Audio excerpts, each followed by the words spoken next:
સાધુ સંતો મેદાનમાં આવ્યા છે। જૂનાગઢના મહંત સુખરામદાસ બાપુનું નિવેદન સામે આવી રહ્યું છે।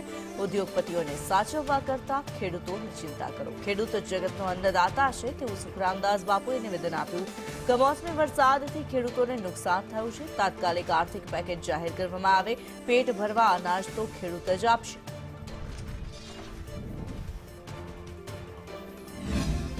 तो हूँ गुजरात राज्य सरकार ने प्रार्थना करूँ छू, विनंती करूँ छू कि तमे उद्योगपतियों ने साचववा करता धरतीपुत्रों ने पण साचवो।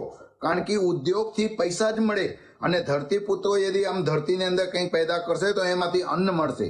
કારણ કે અન્ન વિના પેટ કોઈને ભરાશે નહીં। કે તમે ખેડૂતોની ઝડપથી સર્વે કરો અને ફેસ ટુ ફેસ તાત્કાલિકમાં તમે એ લોકોને વળતર આપો। પહેલે ખાતા ખોલાવો, પછી એમાં પૈસા નાખો। એ પ્રક્રિયા બંધ કરીને વચ્ચે પૈસા ખવાઈ જાય નહીં। એટલે ધરતીપુત્રોને ઝડપથી આપ સર્વે કરીને એમને રાહત આપો એવી હું ગુજરાત સરકારને વિનંતી કરું છું।